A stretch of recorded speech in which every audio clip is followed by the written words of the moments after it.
Hello, welcome to today's edition of Pegasus Test. On today's edition, we're covering Stage 2 of Finnish Brutality 2025 Fire and Ice, the Fast and the Furious stage. And what an appropriate name. What are you doing on the stage? Well, you've got an ATV, as you can see right there, and you go from point to point and get the required hits and get back to where you started. At the buzzer, you get a hit on each of the three targets downrange. The flanking targets are silhouettes. The center target is a smaller target gong type thing. And once you've got your three hits, you remove your magazine, retaining it. And with the final shot in the chamber, you get a hit on that center target, which is a 60-second penalty if you miss. Then you move out, as you see here, to your first firing position. That's me moving out, but actually we're using match run because he had the best in the squad and one of the best of the whole match.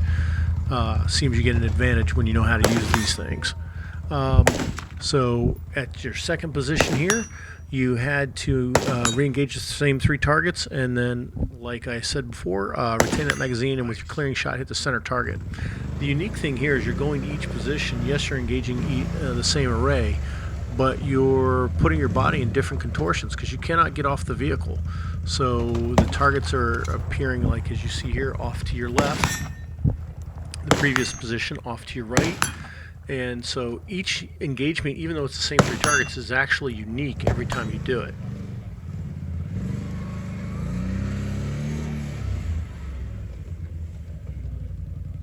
Then the final position here, again, to reach that far right target from here, it was you had to crank your body over pretty far. And it was a little bit harder than it looks.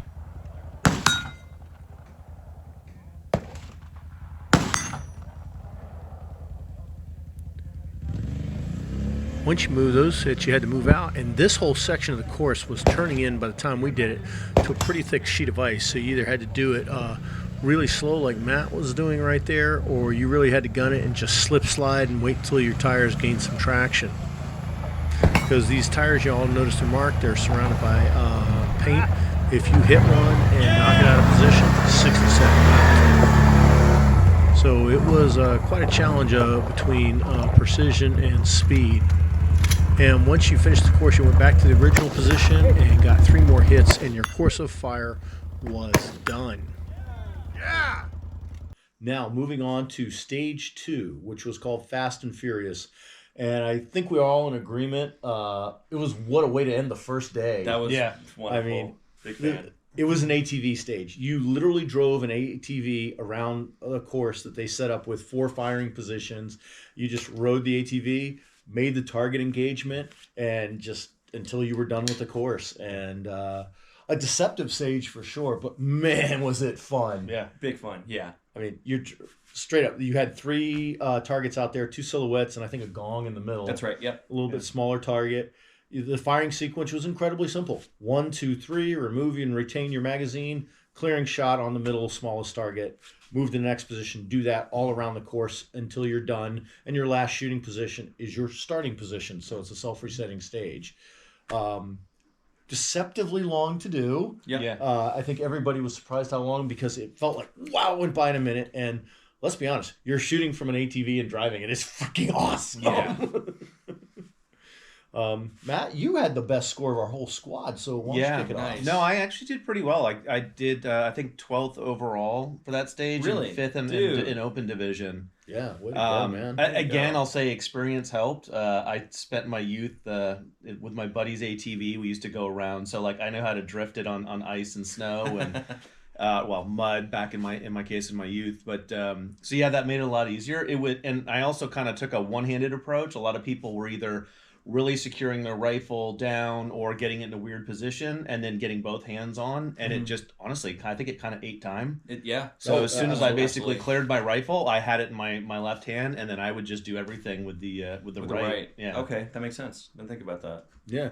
And Nick, you got through this one. No par out on there. Pretty decent, okay time. That was fun. It's like the first time on an ATV, and the ice was definitely a good factor. We had like a sort of like double figure 8 sort of deal for like the driving, and then like the nodes of the figure 8 here. That's where you have your 5 positions, and I remember I think I ate 2 not bonus shots on this, where I unload shoot clears, where I think I missed 2 of the 4, I think.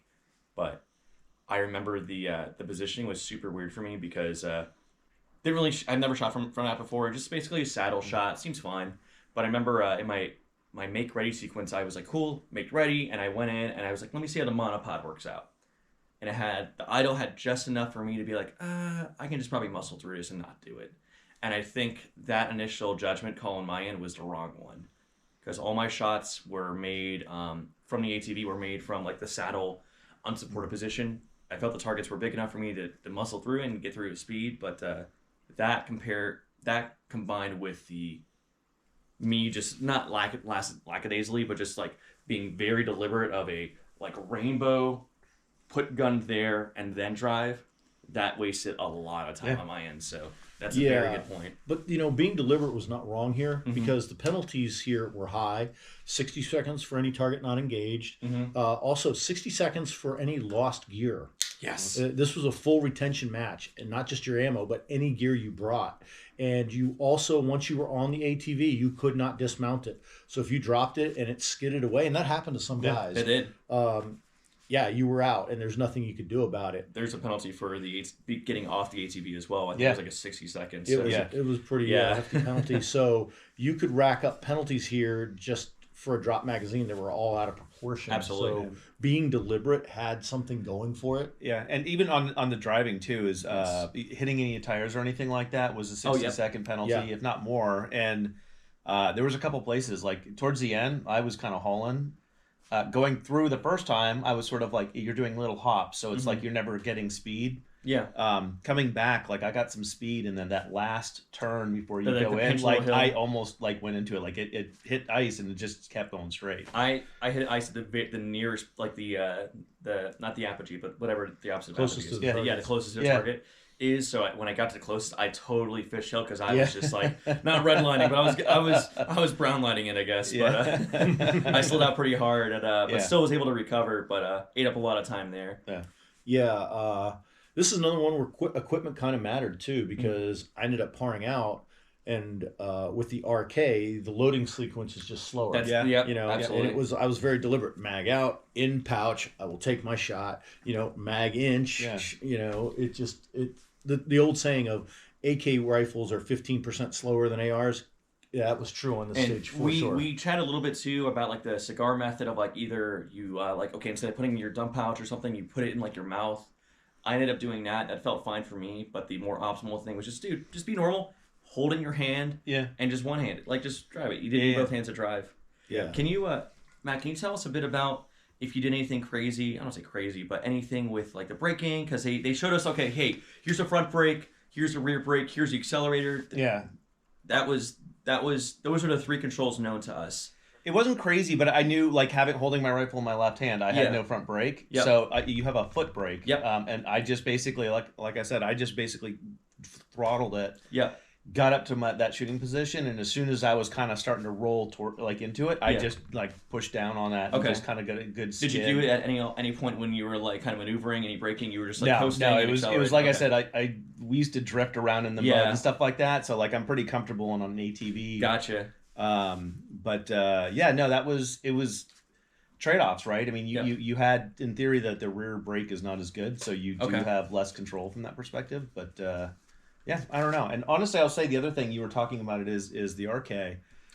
So on the Car 21, one of the things I thought was kind of a benefit on this stage and the next stage we're going to talk about is I was able to get down, and with the RK, your charging handle is in the front and it reciprocates back. You mean the Car 21? What did I say? RK.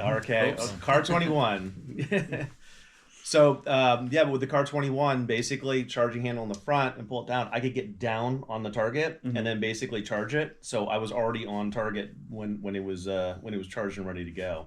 Yeah, equipment was an advantage here. And the other thing that was worked against me, I had rode an ATV once when I was 12, and it was a three-wheeler in South Florida. So never on ice or any conditions like this. I was super conservative because I was, I think, I was the last guy on that stage.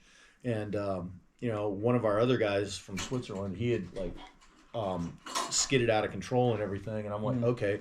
So I was very conservative. Like the moment I felt like control departing, I like backed off on everything. Right. And surprisingly, while I felt I was moving at a good pace, as I came into the last position, just as I parked the vehicle, the timer went off. Yeah. And I was like, I was utterly shocked. I remember It did just not feeling seem like that long had gone by. so bad when it happened. Everything looked great, and it was just. Sometimes time will do that to you. Yep. It feels You know like a what? flash. Other time it feels like an eternity. Yeah. Again, just like the last stage we talked about, this is one where equipment and skill kind of trumped your shooting ability. Yeah. Anybody of average shooting ability could have made those engagements. Yeah. It was just equipment. It's not and solely a knowledge. technical shooting match. It is. Yeah. There's a multitude of different skills that you need to bring to the table to do very well at these. Yeah, which is a great lesson because so many times when you're talking about your field training, everybody focuses on shooting. It's like, no, there is a whole other bag of things. And honestly, shooting is at best 10%. In the field and here at the match, you got to have your marksmanship skills, but you got to bring others to the table along with your physical fitness, or else you're not going to do well. Yep. Shooting will not carry the day for you at Brutality. Yeah. Mm-hmm. Yep.